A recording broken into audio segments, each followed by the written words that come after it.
Thank you all for joining us today. It has been a long time, and I would say I'm sorry and all of this shit, but I'm gonna be honest with you guys. It was a much needed break. I've been extremely busy, and it's just, now everything has come, to a slowdown, and we can actually, get some good content out for you guys. Earlier it would have just been rushed. It would have been, premature in my opinion. We've been waiting on a lot of stuff to flush out, and now it's here. I think it's about as clear of a picture as we can get, and I think if there was any time that I'd be ready to finalize this series, to finalize our Ukraine series as a whole, I think that now it is time, since Syria, as we're probably mostly aware, has fallen. The Assad government has officially called it quits, and they've all fell back to Moscow. Typical. Kind of expected, for being honest here. It's the only safe haven, really, for dictators. And, we're not too surprised. Today we've got a special guest, and we've got a lot of really one-time and first-time events going on. We'll be showing really gruesome stuff. So this is your one and only warning. This is an 18 plus, highly R-rated, X-rated even episode. We will be showing gore, we will be showing war crimes, we will be showing a lot of really, really nasty stuff, to be frank with you. The mean of this is to, and really the purpose of this is to inform everybody of the brutal realities of modern warfare, and why we should all do our best to not have this happen. And at the end of the day, this could all be stopped by Putin himself. This could all be stopped by one side. Whereas if the other side were to stop, everybody will be speaking Russian and being tortured Assad style. And so, introducing our, friend of the podcast, anonymous, and all knowledge extraordinaire when it comes to mech warfare and infantry, we've got Ruckus today. He will be helping us out to decipher some of the stuff that we're seeing. Ruckus, say hi. Hey, what's up? What's up, man? It is very awesome to finally have you. We've been working on this for a while. And Yeah, dude, we've been talking about this forever. Dude, it is, the day's here. Have you heard much about Syria, by the way? No, I have not. I don't really be watching the news like that anymore. Well, so you can fill me in. So to give everybody the lay of the land, and as far as I'm aware, this is all still, completely new. So it could go back and forth in regards to who's in power, but we know Assad won't be in power.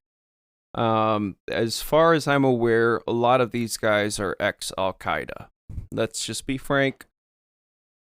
Most of the leaders, most of the self-recognized leaders or recognized leaders of the groups are on the terrorist watch list and do have a bounty on their head, even as far as a U.S. bounty on their head. Reason this is important, everybody, is because we're helping. So not only are we providing artillery, we are providing airstrikes, we are providing all kinds of intel as far as we could assume. Because of how these movements work, I don't really think it's possible for these kinds of groups to have this kind of knowledge, to be able to take the areas that they've taken and to be able to maneuver the way that they've maneuvered and not get fucked up, Because let's be honest here, it's not similar to Afghanistan. To an extent, it's much simpler and much nicer form of an Afghanistan pullout. And the reason why it's a pullout is because the entirety of the army, as far as I'm aware, completely just gave up arms, surrendered. There was entire town of no resistance. The biggest towns that were expected to have hardcore fighting, corner to corner type deal, hella tanks, a bunch of tanks that got left on the highway that were not used.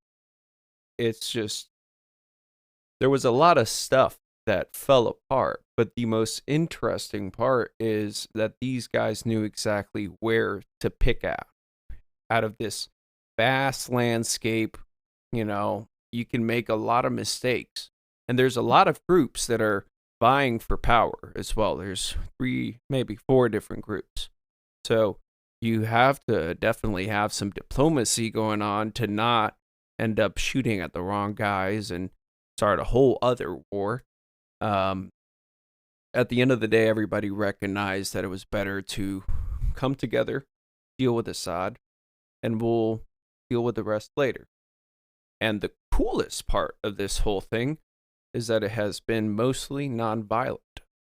And that's a word that gets thrown around a lot. Don't get me wrong, guys. But the cool part about this, and I really, really mean this, is that the violence that has been seen has been by the terrorists, whereas the civilians mostly are doing okay. They are doing better. Prisons are getting let out. So Syria is hopefully, after almost 12 or 13 years of dealing with this brutal regime, they're finally free. And it's a beautiful day, everybody. So how this reflects, I know you're sitting there and you're going, okay, well, it says Ukraine, right? So how this reflects is the fact that eventually all of these guys, okay, all of this energy, they rebuild the country, right? They start putting their government together, and eventually they look over at the port of Tartus, or they look over at the port of Latakia. There are only 2 dry ports. Well, just so happens they're Russians. The Russians are there, and it's their port. There's absolutely not much that they can do about it. Diplomatically, they're not going to leave willingly.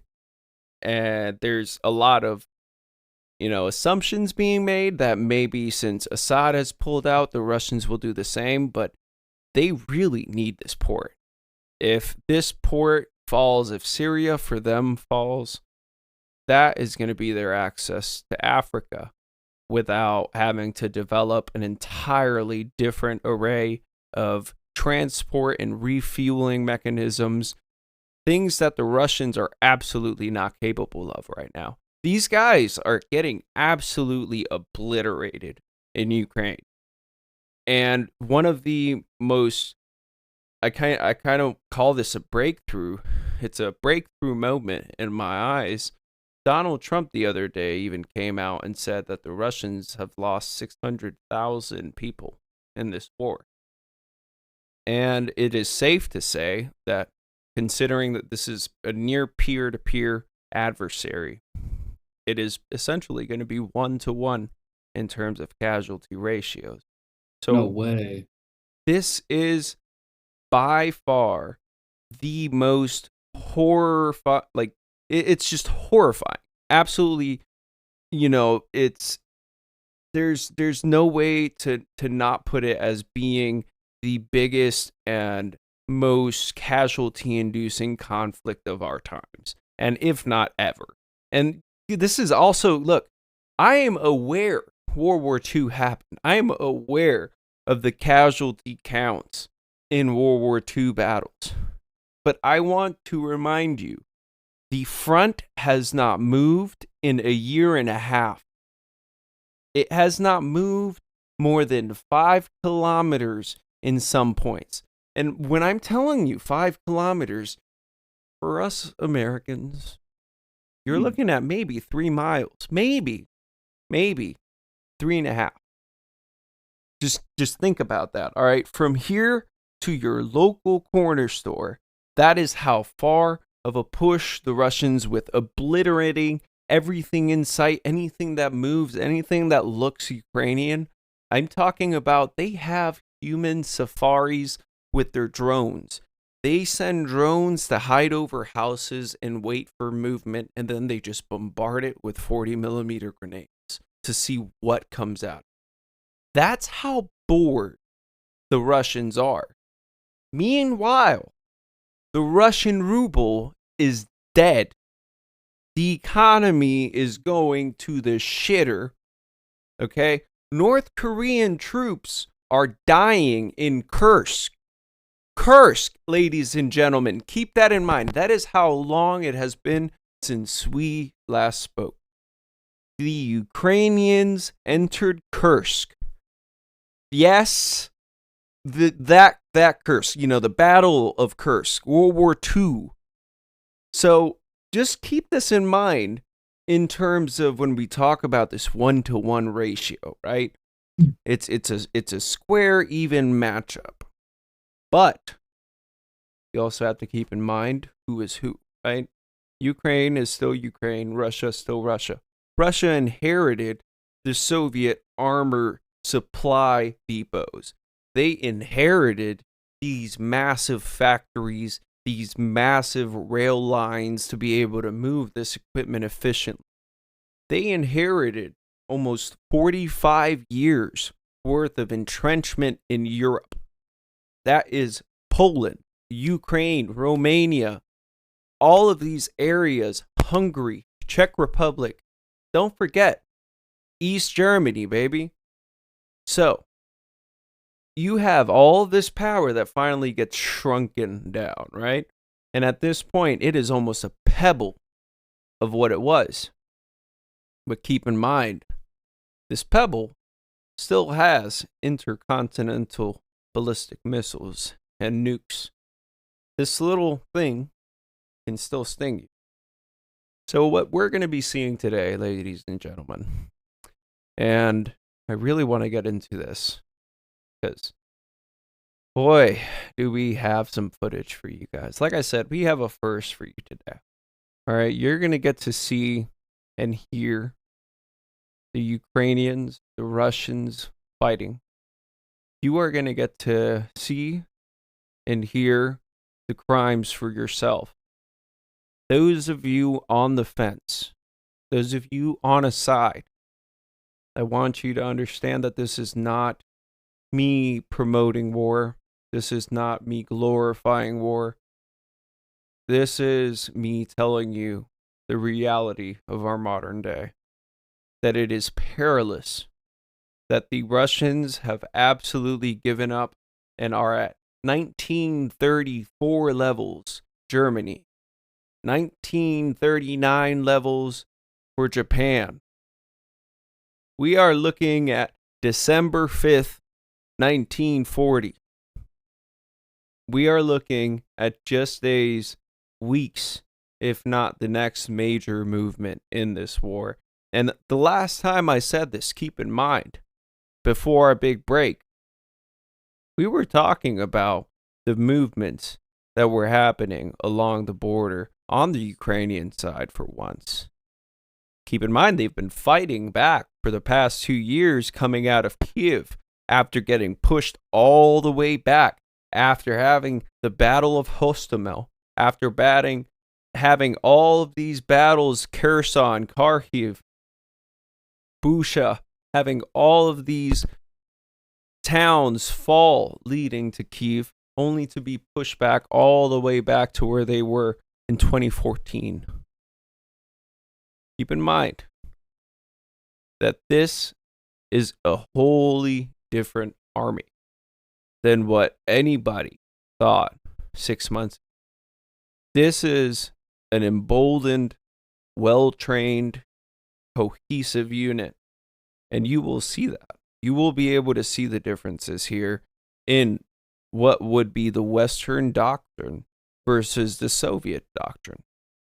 You will see the sheer difference in equipment, the sheer difference and disregard for life.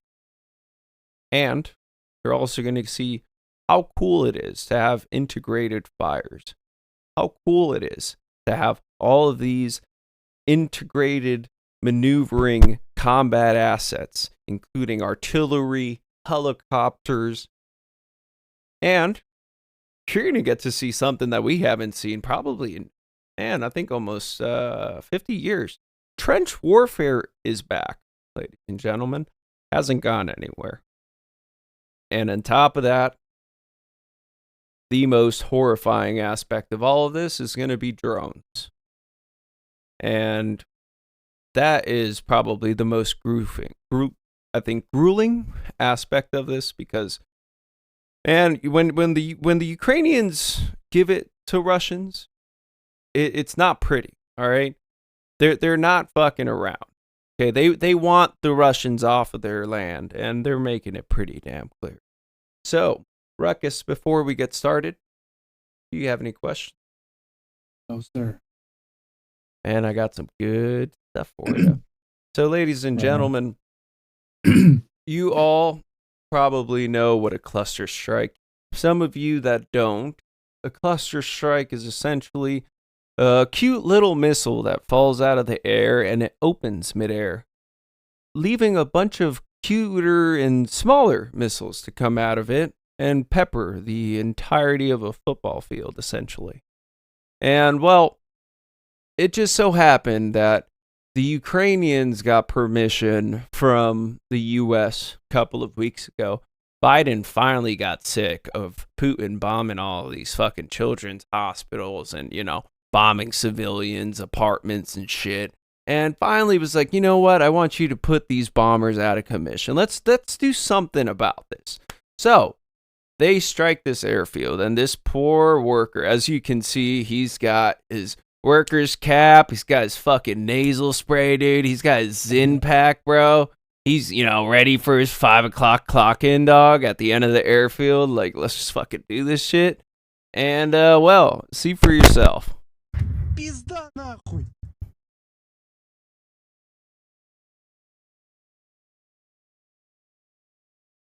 Пизда нахуй. Пиздец, ебать, там хуярит, блядь. Ебать! Твою мать, блядь! Пизда нахуй. So, ladies and gentlemen, that is what a cluster strike is. And, if you're ever in this position, oh, God, I can only hope I have the fucking self-control that this guy did, because, Jesus, I'd be fucking reversing the fuck out of there. Oh, man. Ruckus, you ever imagine you'd see a cluster strike like this? No, never. But I mean, he honestly probably did the right thing by just sitting there and not reversing, like you said, because that's like a lot of people's reaction is to run. But you're supposed to just lay down. Actually, wait. So, face down. As far as do you have a lot of training with clusters? Like, is that something that you guys prepared a lot for? Not really. But like, they'll throw out like simulated clusters, but that's just for dramatic effect. That shit is scary, man. I can't imagine this. Truly horrifying shit. And I get that it's all it's banned, but we didn't sign that shit. All right, let's be honest here. One, we created it, but we didn't sign it. All right, so we don't have to abide by that shit.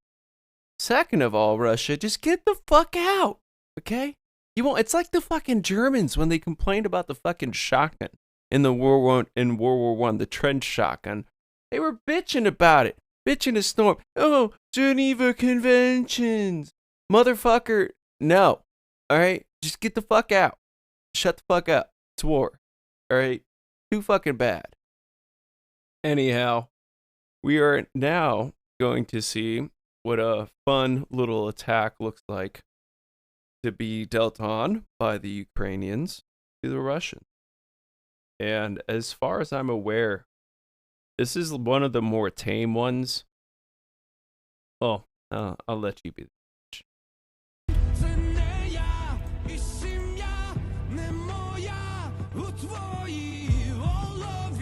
You know what vehicle that is? That's an MTLB on the backside. It's a old, I think it's an APC technically.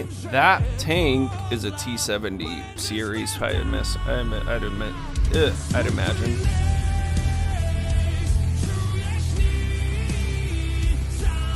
And as you can see, by the way, this is literally just a fucking drone with an RPG strapped to it. Like on the bottom here, this is the fucking nose of the RPG warhead.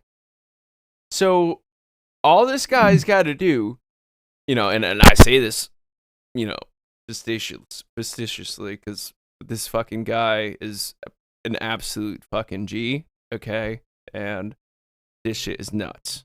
But all he has to do is point that thing downwards and hit literally anywhere on this fucking tank just to immobilize it. Because this is a whole kill field. And, well, Ruckus, can you explain what a kill field is? You mean like a kill radius? Is that what? When you've laid a huge ambush and you have that intersection, the intersecting ranges of fire where all these different things are kind of pre-coordinated, you kind of pre-plan, like, okay, well, they're going to fucking come, probably going to be through here. So if anything's going to pop off, let's just be ready in this general area. So you're talking about like a choke point kind of thing. Yeah. Okay. Yeah. That's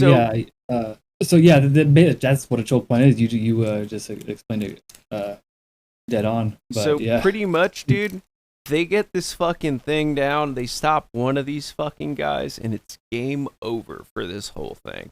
Because the Russians just don't have the fucking nerves to steal through it. And, I mean, honestly, probably not the training either. But check this shit out.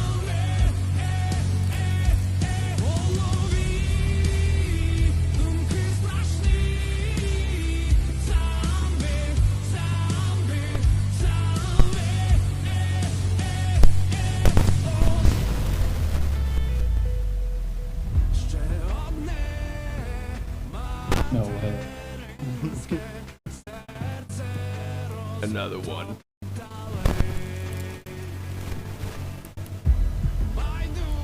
Now, one thing I do want to also point out,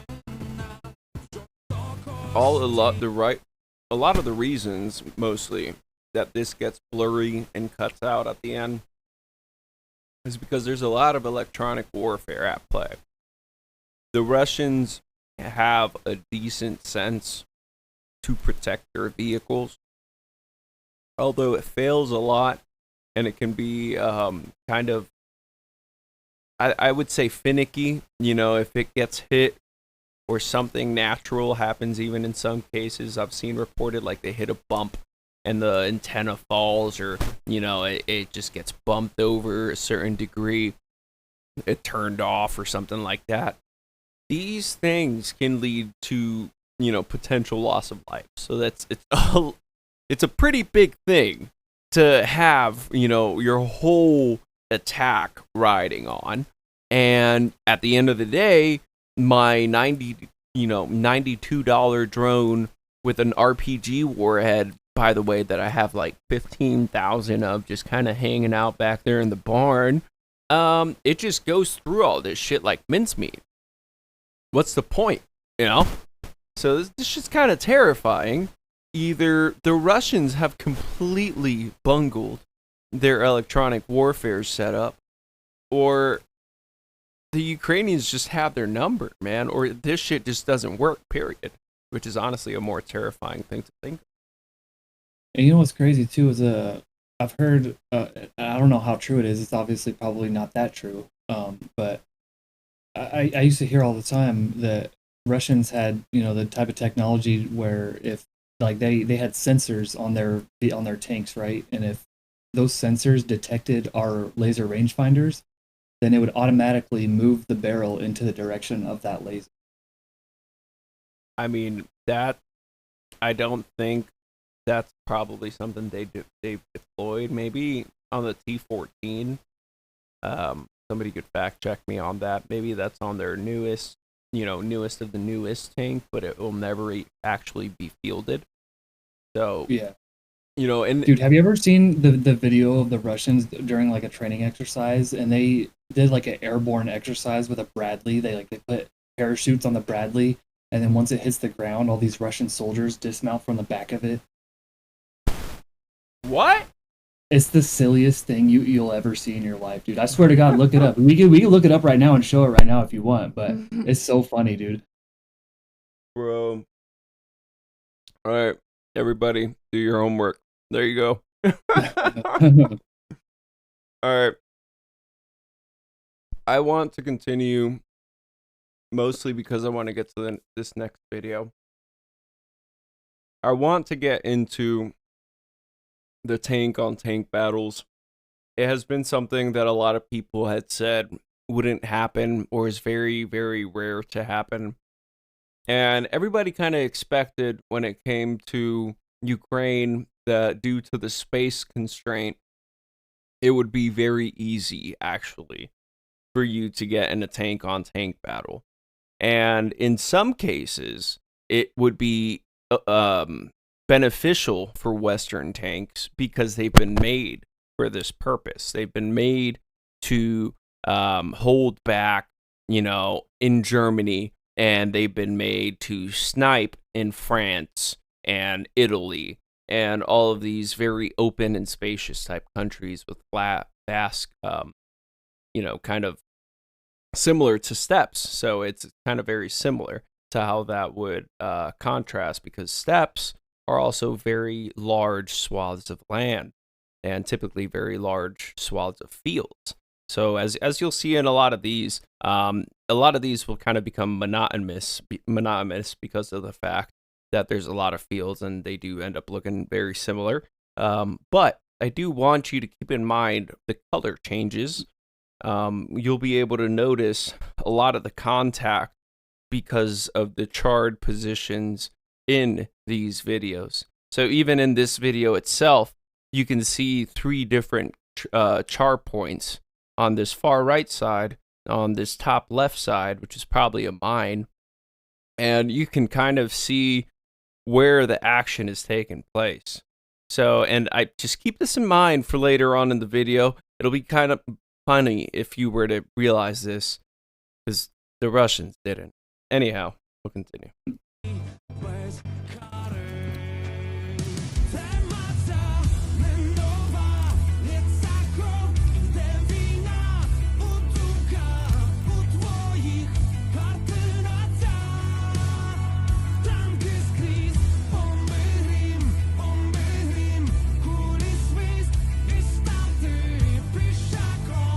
He's trying it again.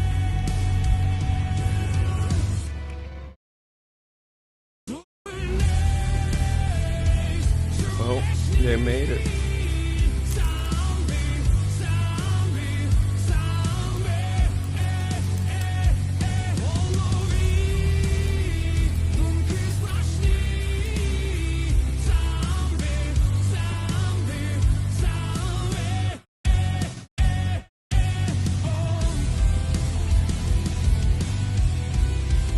Oh, yeah.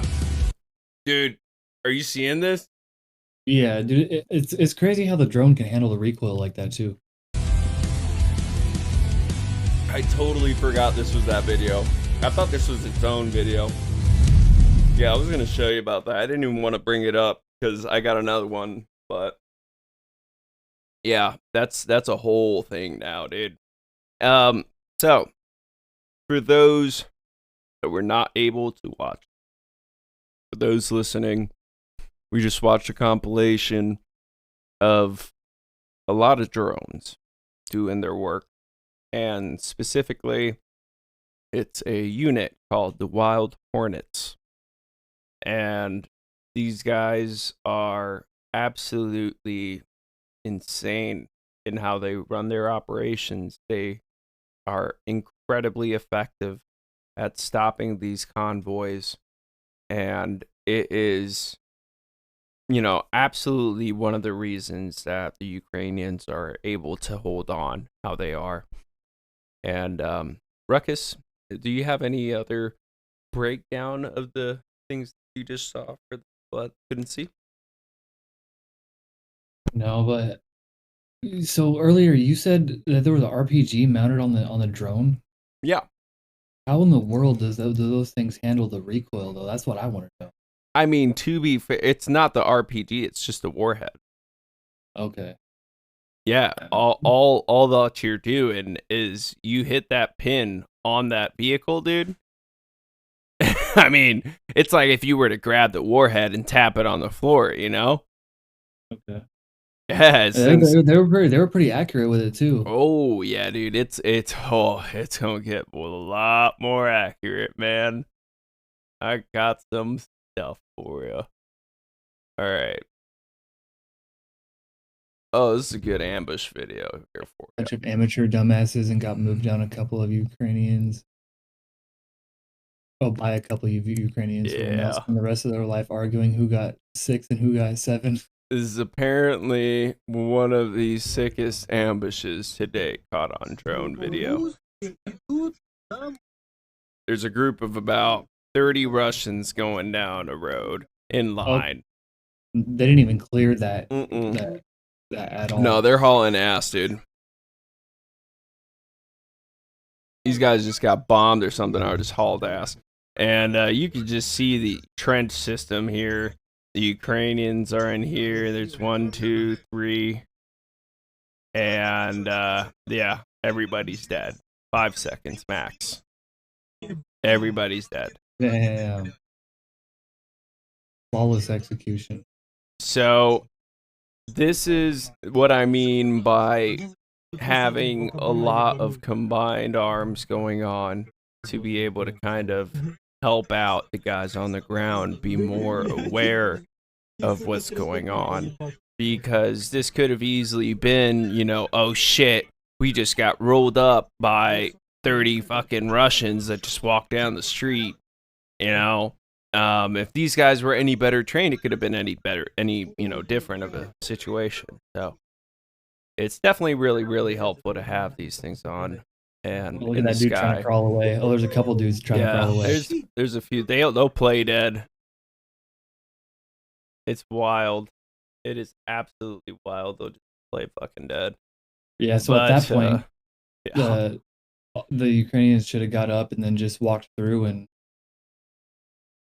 made sure everyone was dead. I mean, fuck that many, bros. They were probably waiting on more people to come, but they did pick a very good, likely avenue of approach. And you see that choke point you were talking about earlier. It's right there at that intersection. Oh yeah. And keep in mind, everybody, this is a couple of Ukrainians against at least a couple dozen. I'd say at least a dozen, at most a couple dozen. A lot of dudes. All right. So it's great stuff, great execution. And we are going to move on to seeing more destruction of hardware. Goody, goody. The road of death hands out, and there's a cracked T-72. That's what an FPV drone will do to you. Them RPGs are nasty, man. It's not good for your health. Surgeon General's warning. Oh, this guy, why is he sleeping there, dude? That's such a bad spot to sleep. Yeah, you can't park there. It's fucking illegal, dude. It's just Russian scrap all over this massive, massive highway. And it's notably well-built highway. So, why the fuck are the Russians going down this highway with all this scrap, and you're aware that there's all of this scrap, all your comrades are fucking lying dead everywhere, and you're just like, no, comrade, go straight. Like, bro, what do you mean, man? Anyhow, we will continue on. Okay. This is some good stuff. This is the current state of the Russian army here. This video is absolutely incredible. Ukrainian National Guard. Yeah. I'm glad you mentioned that, actually, Ruckus, because you know what? I'm gonna let the video speak for itself before I start talking shit, because man, I probably won't do these guys much justice anyhow. Ukrainian National Guard goes hard as fuck.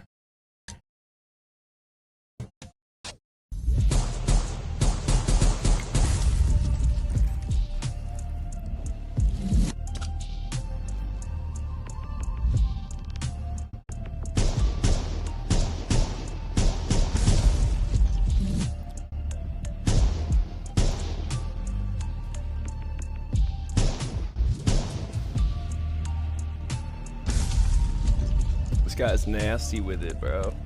Nasty with that AK.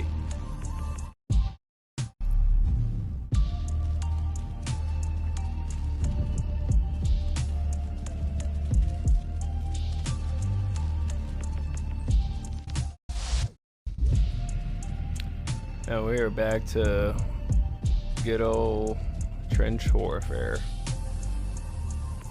Alright. This is where it gets really nasty, ladies and gentlemen.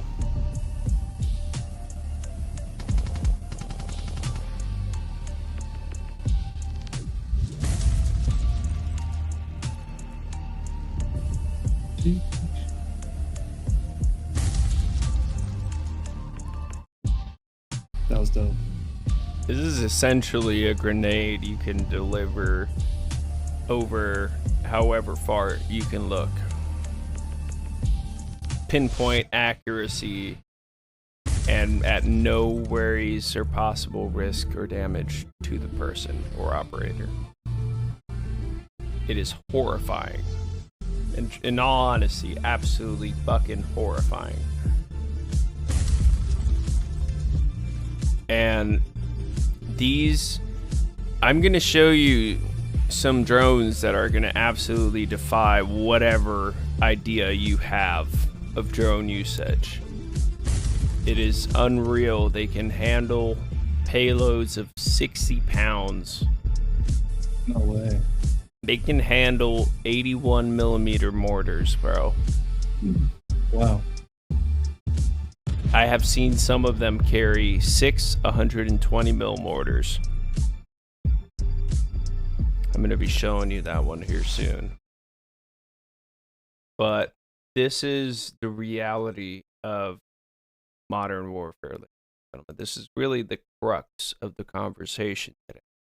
And this video kind of helps bring both of those views along, because we see an art that was thought to be dead for years and decades.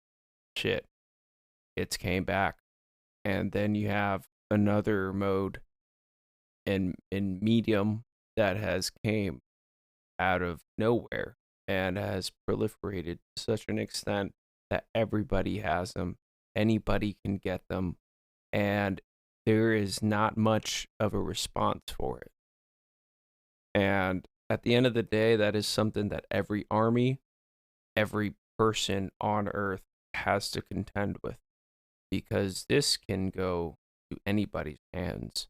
And with the correct intent and planning, it can be lethal.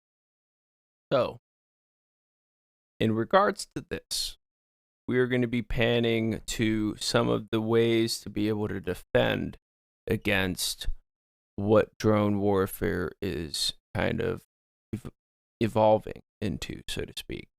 Because for a while, and you know, I'm sure some of you guys are like, well, drones have been around for ages. You know, the MQ-9 Reaper was around since the 1990s. Well, yeah, you know, you're really smart. You know, we've had UAVs for ages. Absolutely. But here's the thing. Before, UAVs were kind of like a sign of you being that really, really rich kid at the school, you know? And now I want you to imagine that it's that day as a person, as a teenager, as anybody on earth, where you look around and you're an Android user in a world where everybody has Apple. You know, we have these really advanced technologies, really massive arsenals to be able to deal with huge, expensive targets that are worthwhile exchanging $100,000 missiles for. And at the end of the day, when you have something that is $80 and it is being flown by a kid who has, been controlling a drone for 5 hours versus something that costs you $100,000 an hour to fly, and then the missile you're firing itself might cost you up to $500,000, and God forbid that thing gets shot down. Well, counterpoint. Now, Iran has kind of been making something in the medium fold, right? It is a little bit more expensive than your regular schmegular, lawnmower type drone, but it carries the same punch as any typical kind of ordnance you would want. It could really put a hole in something. If you know where it is and, you plan it right and you time it right, it's going to hit that thing and knock it out of the park. Well, the Ukrainians have a really easy way to get around it. And it is kind of bringing all of the helicopter bros back from the grave. Because, well, we all thought that, tanks were dead. And then we all said, well, static artillery is dead. It's going to be, mincemeat on the battlefield. There's all these drones everywhere. Not so much anymore. And here's why, ladies and gentlemen. Check this out.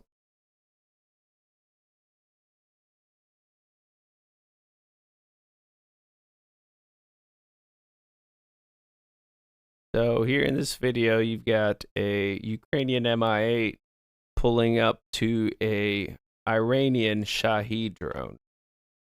And the drone is like a little baby Dorito, flies at about 600 feet, something like that. Looks kind of like a drone, It looks like a cruise missile if I were to explain it as anything. Anyhow, these guys are shooting with their PKMs out of the door gunner, and he actually ends up taking it down. Now, I want to just kind of emphasize this blast here, just to I want you to keep in mind how dangerous these things are. And they're not much more expensive than, our drones per se, our drones that we consistently keep up in the air. But I would say half of that, maybe. And at the end of the day, they get cheaper and cheaper by the day because these can be made with shittier materials, and eventually the most shitty material way and least labor hours way, they're going to find it and they're going to be able to execute it and make this thing super fucking dirt cheap. And at the end of the day, that's not something we can compete with. So solutions like these are really something that's kind of been an innovative part for the Ukrainian army. And in all honesty, kind of fucking insane driving next to a drone and just shooting at it. Like, this is like Battle of Britain shit, like flying next to the V2 trying to fucking tip it over with your wing. Insane fucking world. All right. On with our drone slaughter. These are USVs. And these are particularly one of the scarier forms of drones. These have been a thing for a while, though, in all honesty. And I mean, they haven't always been unmanned, but the idea has been pursued by Houthi rebels and a lot of these other kind of rebel factions out in the Gulf and Africa that try and do piracy. they've loaded up boats before and, fucking just gone gung-ho and jumped off the bitch type deal to try and sink a boat or, get it to stop the rudder and then just try and sell it. Well, the Ukrainians now have a fully unmanned drone. And not only is it unmanned, but it carries other FPV drones. Like the drones we just saw it's like a little kind of like aircraft carrier for your FPV drones, Like if you just got to get them somewhere real quick. It's like the Uber for FPV drones now. Check this out.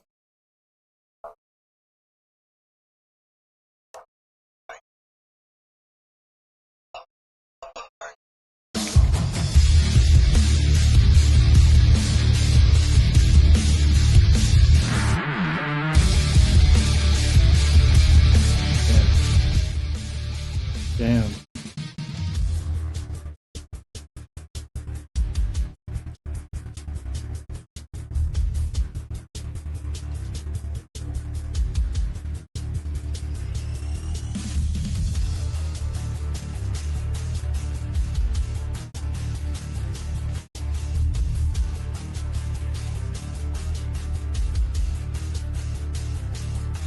Yeah, it's just not looking good, fam.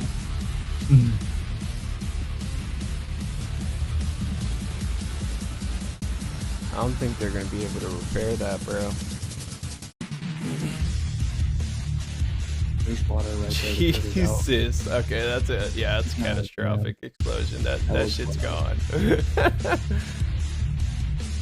Bro. I want to shoot one of those things. A drone? Yeah. Well, Don't you think it'd be sick as fuck to like operate one and then? Oh fuck yeah, dude. Even like just at a range or something. Man, that'd be fun. Dude, imagine oh, in the future. dude, no! Look at these guys, bro. Damn. Bro, oh, bleh. Now they're trying to run away. Oh god, dude.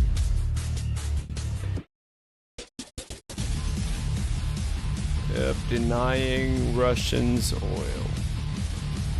Very necessary. They have a very large fleet. Oh, down. All right, more drone slaughter before we get moving on with our infantry stuff. It is probably one of the most cool videos I've seen in a minute. I haven't seen one this clear in a minute. Check this out. Did you catch the warhead when it came in? Oh, damn. Hold on. Fuck, there's a frame where I got it. Yeah, I saw the frame. Like, right here. That's a fucking RPG tip, dude. That's crazy. There's another portion of the video. Yeah, there we go. That's some strong armor, though. Oh, it's an MRAP, dude. Oh, okay. Yeah. Don't you know a little bit about these? I've driven one. Yeah. These things are beefy, aren't they? Oh yeah, they're hard to drive at night. I bet. It's like fucking driving a semi. Yeah, MRAPs are kind of the cheat code for all of this stuff I'm noticing in terms of RPGs, because it's made to withstand RPGs, so it would make sense, that's going to be the cheat code to get through all this shit. But, alright, mech warfare. Oh man, I'm excited. This is a final hurrah, and I just want everybody to pay attention.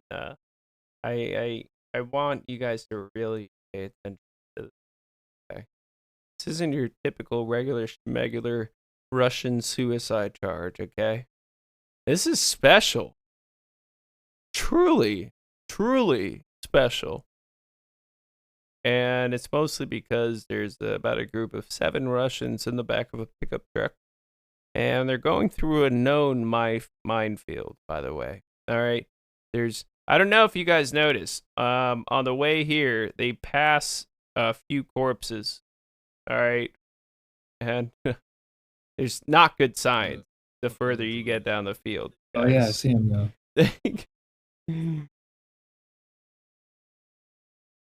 Bro, they got a little drone net on the front, and they got hit in the wow. back, dude.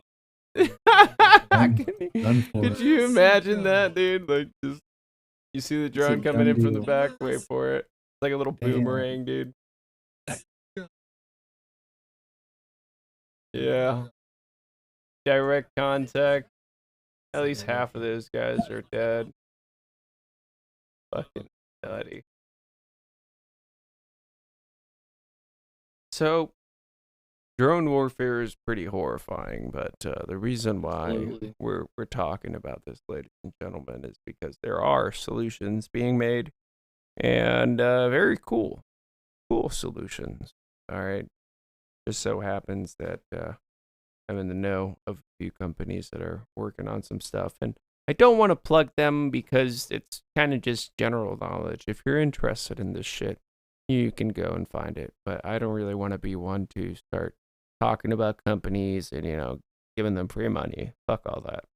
Anyhow, so on to more cool stuff. I've been wanting to watch this video again for a while, and I'm really glad I get to watch it with Ruckus because this is some cool fucking shit.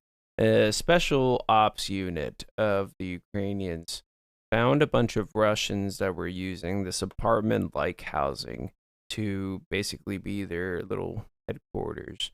And, I say headquarters loosely. There's just a bunch of Russians in there making a real stink of their presence. And the Ukrainians had something to say about it.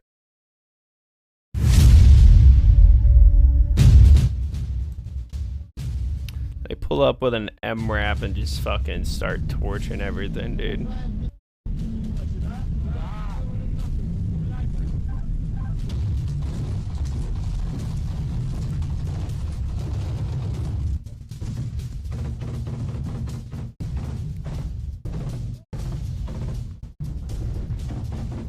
Like a map on Daisy.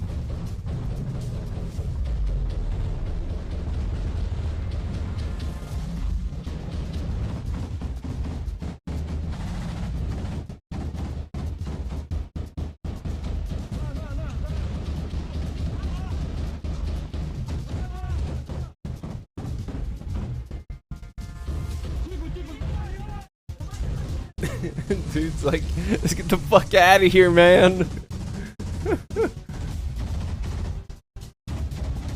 Bro, close the door. Right.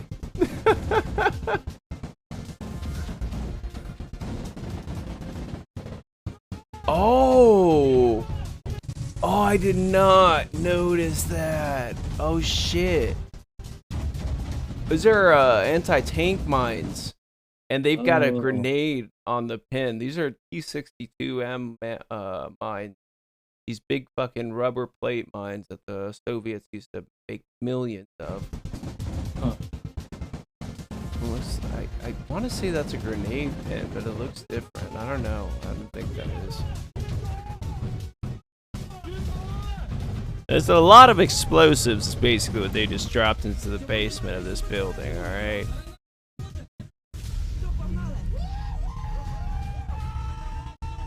These guys are fucking geek, yo. They're like, dude, we just killed like 100 Russians, minimum.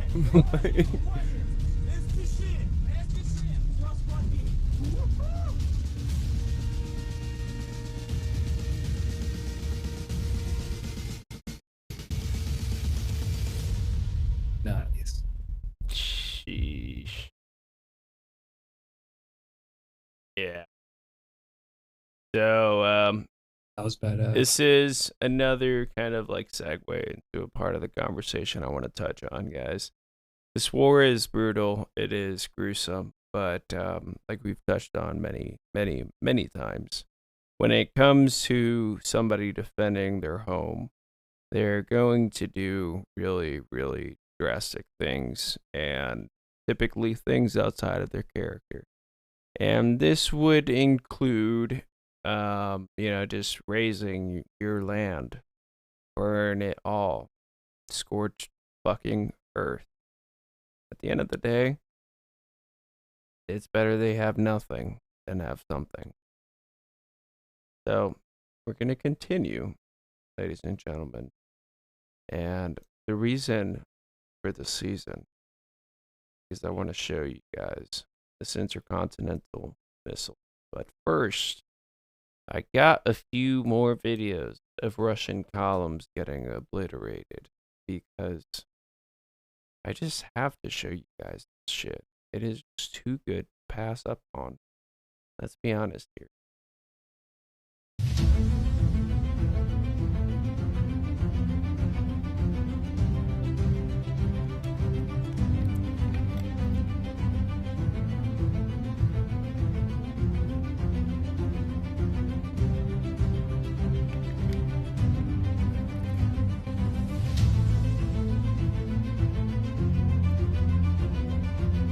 Damn. Yeah, they just walked through a minefield. This guy just started opening up on fucking nothing.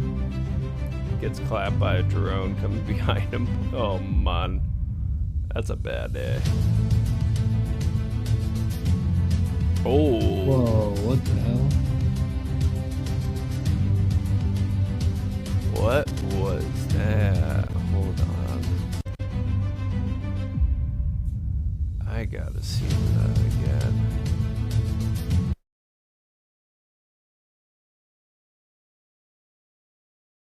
Huh.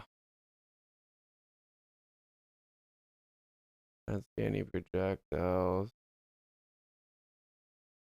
That's definitely not mine. Yeah, I don't know. All that. That other one, like you can. So when it gets hit by a mine, I've noticed you'll see like a lot of that flash coming from the bottom of the vehicle, whereas this kind of comes from the side. So I'm willing to say that's a javelin problem. Yeah.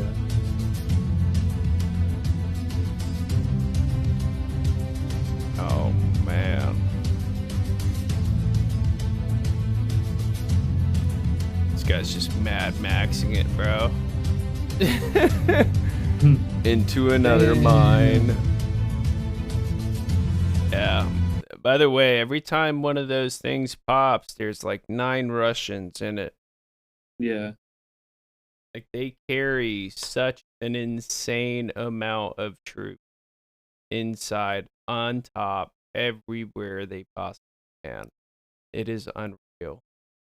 All right. Yeah, probably a driver and then 2 on the gun crew and then Well, the 6 that jump in the transports back. as well. Oh yeah. Yeah, that's what I'm mostly talking about. They have so many transports in it. Just a bunch of dudes.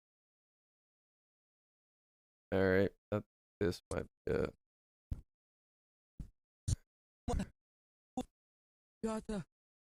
Sure.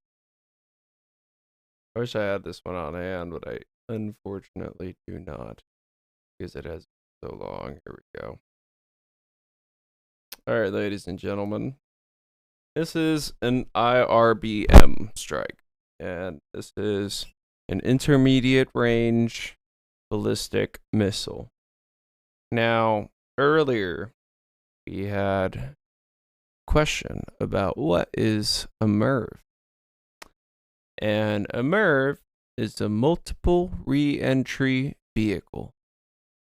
And what this means is that when the missile is separated from the warheads, there is multiple that come out of that missile's cone. And essentially, if I want you to envision a bunch of really, really cute and kind of just, they look pointy, maybe a little dangerous, but it's like cones, you know, like snow cones. But it just so happens that these snow cones are uranium 500 kilogram mass, basically nukes. And yeah, they're really, really not good for the planet. Well, when these things separate in the atmosphere, they have the opportunity essentially to deviate to a bunch of different targets. and they become their own glide vehicle. They come down at a predetermined trajectory, and essentially, once that happens, they slam down at the speed of light. And it is, well, see for yourself, ladies and gentlemen. This is what a MERV is.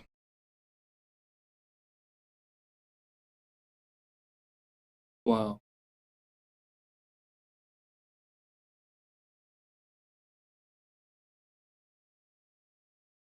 Now, It's got to be the most terrifying thing ever. this is one missile. Now, as far as we are aware, some Russian missiles can carry up to 30 MERVs. Now, the reason why you might think, well, the U.S. only has like 12. Keep in mind, we obey our treaties. Russians do not. All right. This isn't anything new. Yes, this is something that we can defend against, and we have done it before. This is not a, groundbreaking, oh fuck moment. But for everybody sleeping, you wake up and Fox News goes, the Russians have launched an ICBM at Ukraine. And you go, holy fucking shit, has Joe Biden lost his fucking shit? Let's be honest here. We've seen this a mile ago. All right. This is literally the only fucking thing he has short of nuking the border or whatever fucking area of Ukraine he feels like. Now, let's be clear here. Once that happens, he is going to eat several hundred MERVs. All right. And listen, there is reports that when they launched this missile, there was another missile that was launched. That missile never landed. That missile was found intact in Ukraine with the warheads still intact. As far as I'm aware, you guys can fact check me for that. Go and research. I'm just putting the information out there. Now, maybe misinformation, fake news, whatever. As far as I'm aware, it is not. But it's just something for you to think about. They fired 2 of these things, and one of them hit. One of them worked how it was designed. All right? We can ensure for a fucking fact when we do it, both of ours will work. All right? There won't only be 2, motherfucker. So, ladies and gentlemen, there is nothing to be terrified about. Any of this, although, don't get me wrong, this is a groundbreaking event once in a fucking lifetime, and I cannot believe that I'm alive to see it. It is absolutely fucking horrifying to consider these rods from God coming down from earth, or from the heavens, and, smiting you. It is just insane to think about. Now, I would like to see the result that came from if there's any images from the ground when these hit. I don't remember seeing those.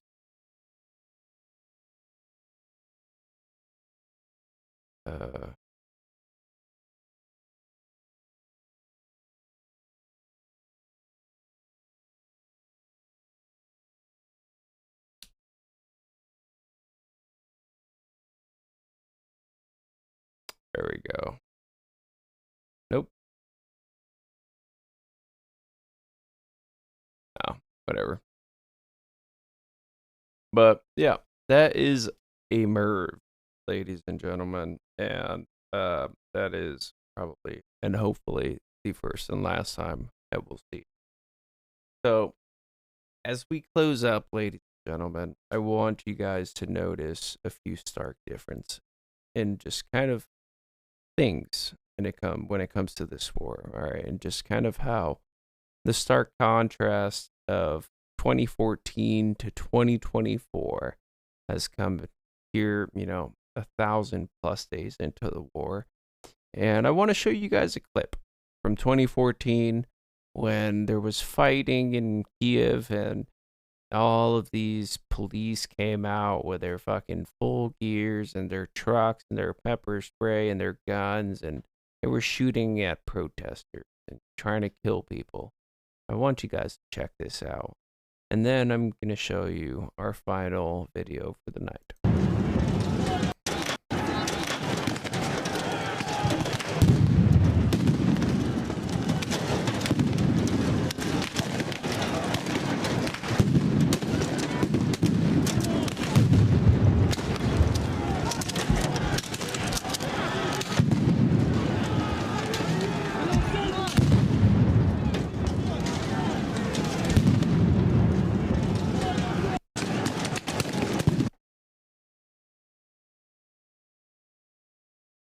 That's not like wearing gas masks and stuff.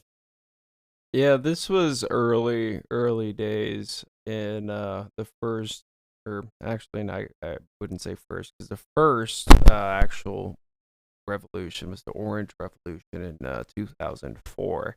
This would have been the third, technically, because after this one, 2014 to 2022 was essentially a quiet period where a phony war happened at the front. People were getting shot, people were getting injured, there was exchanges happening, but there wasn't movement. There wasn't outright hostilities, so to speak. It was just, kind of propaganda, and for the most part, spies getting caught and, elections kind of getting fucked with type shit, but nothing serious, In 2022, it really just went full tilt. So, yeah, this is early days where folks just had no fucking idea.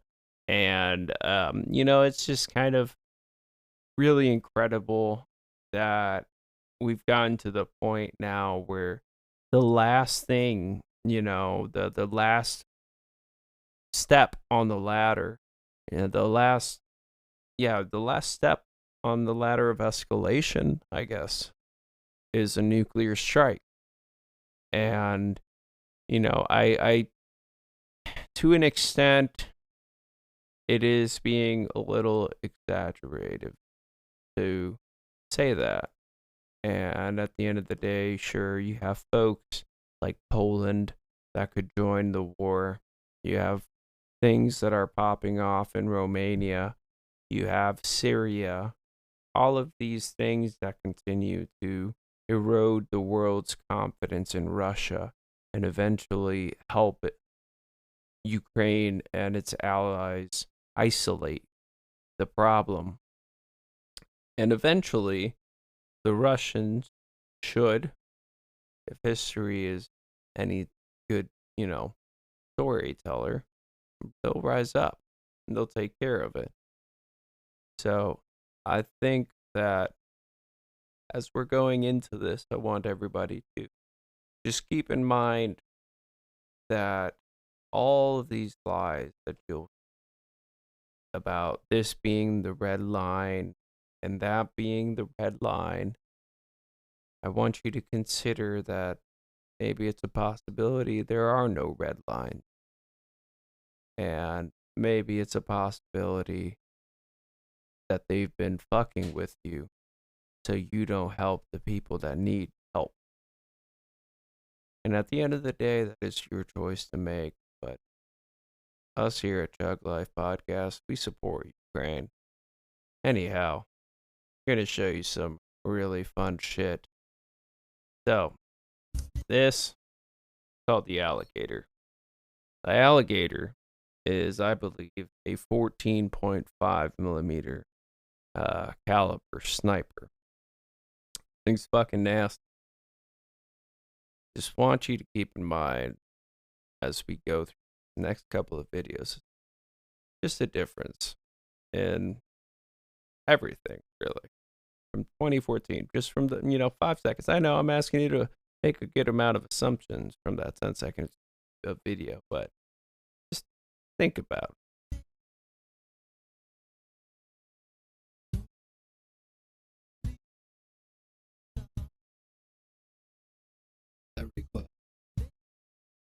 That does not look great, but man, I'm sure that motherfucker on the other side wasn't too happy either.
This image really here is kind of one of the more pivotal parts of this conversation, really.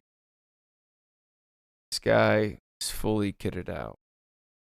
Got plates, got his helmet on. Might not have ear pro. It might not even be important. Fuck ear pro in this context, I guess. But you can tell that guys have learned. They have grown with the abuses handed down by the Russians. And they have gotten better because of it. And kind of just a little flashback to Syria and Afghanistan and all of these areas. This is nothing like. This is something that has been boiling for almost 20 years.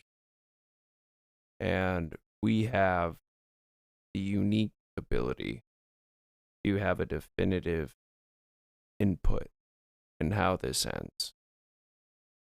And specifically, right now, we're doing it. It is currently going down. You want to know how I know this, ladies and gentlemen? All of these strikes that are happening right now and, happening in the last week. This airfield strike I've shown you.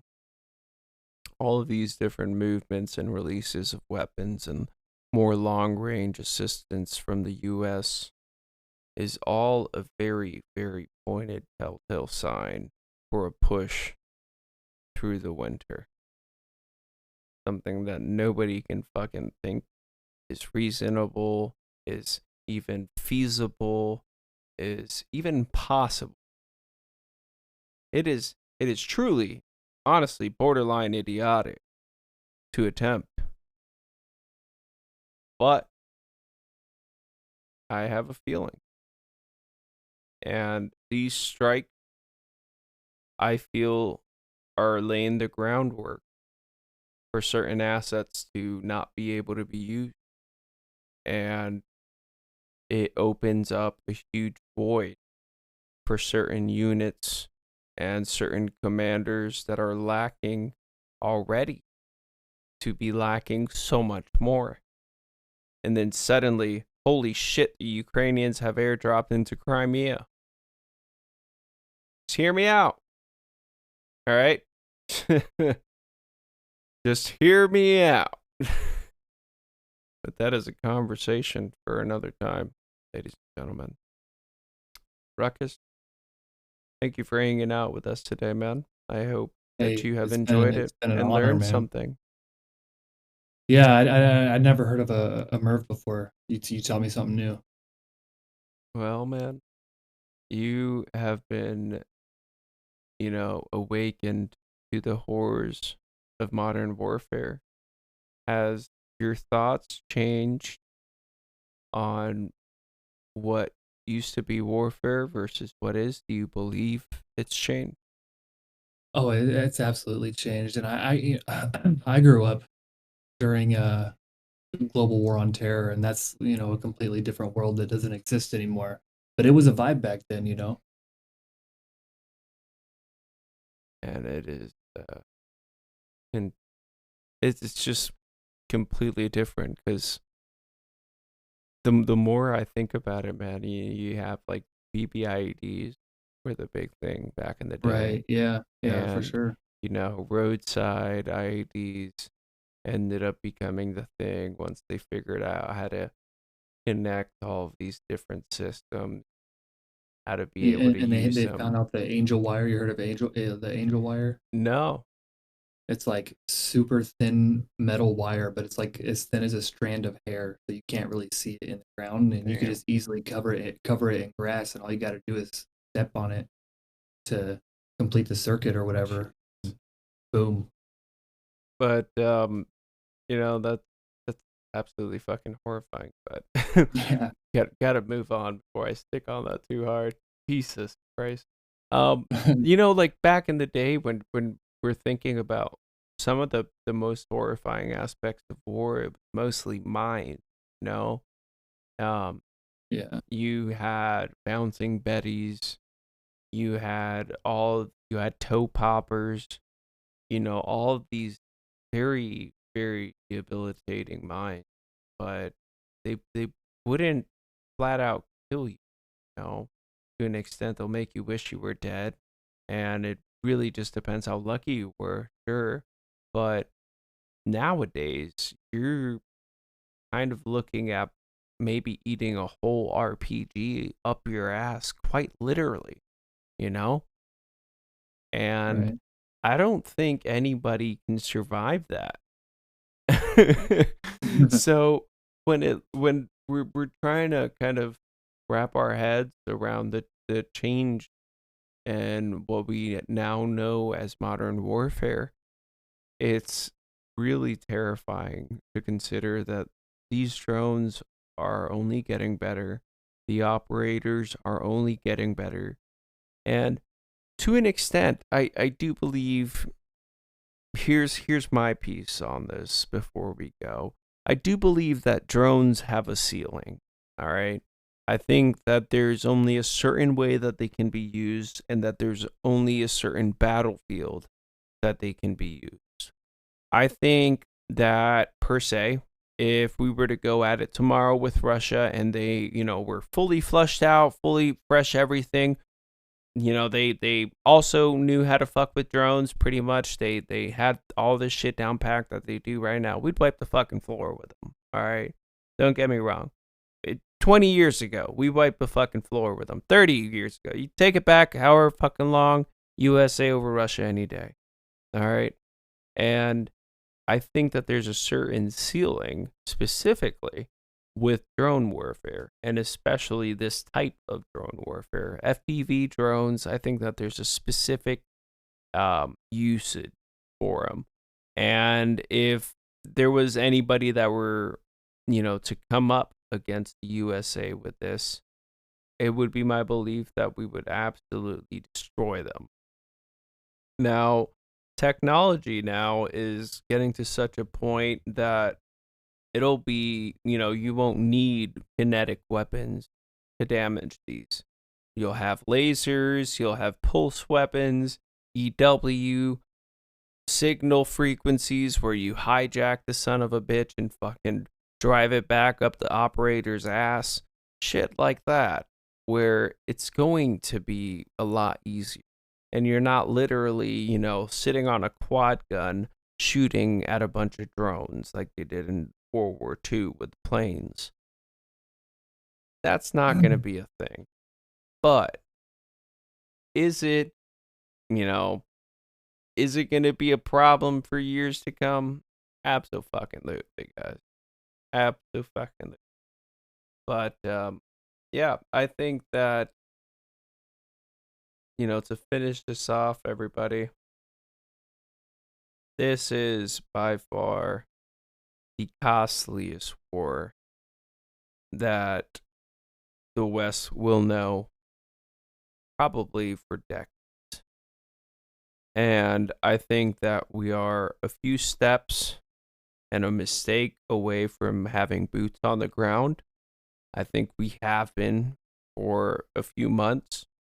Quite frankly, I think that if there was any time for the West to get involved, it would be now with the fall of Syria.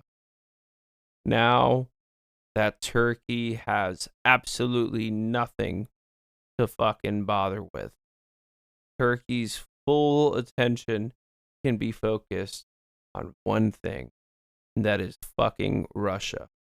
Want to give a special shout out to Ruckus for spending some time with us, watching some videos. Thanks for having me. Thank you all for listening.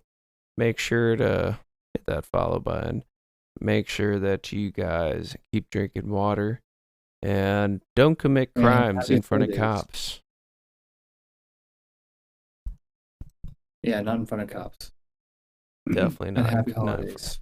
Yeah. Happy holidays or not, whatever the fuck. If you want to be a Grinch, if you don't celebrate that shit, whatever. Don't be a bitch. All right. Bye. Hi guys, it's Mike here. Just had to make an addition. We did try to show some video. Unfortunately, our stream capture system didn't really do a great job, and we only actually ended up pulling out the audio from that. I apologize. We did want to show you some of this video, and I'm, now in hindsight, pretty glad that I was able to give at least somewhat of a visual description or generally of it.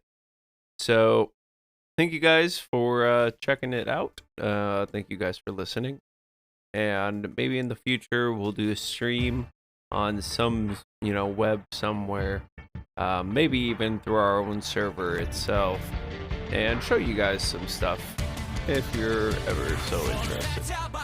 Thank you guys. Bye.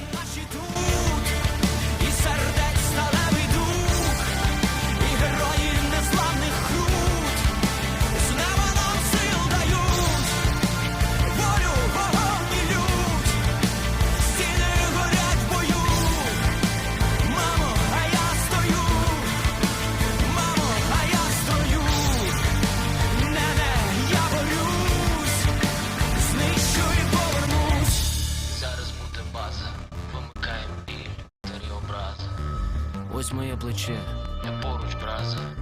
Ось воно напроти суне, зараза. Ось заходить з флангу, нова фаза. Працюємо спокійно, як того вчили нас. Там наше завтра за нашими спинами. І наші діти, батьки, родини там. І ті, що пішли на щиті, побратими. Також за нашими спинами. Нехай стрибає щур, загнаний кут. І палає заревом наш маршрут. Значить, є робота для наших рук. Тут. Фортеця Бахмут, всі молитви наші тут. І сердець сталевий дух, і герої незламних крут. З неба нам сил дають, волю, вогонь і лють. Стіни горять в бою. Мамо, а я стою. Мамо, а я строю. Нене, я борюсь. Знищу і повернусь. Зараз стане темно і впаде в агонії кривавий демон. Значить, ми боролись недаремно. Значить, ми дотисли так шалено. Значить, це за планом, далі ранок, а з ним перемога.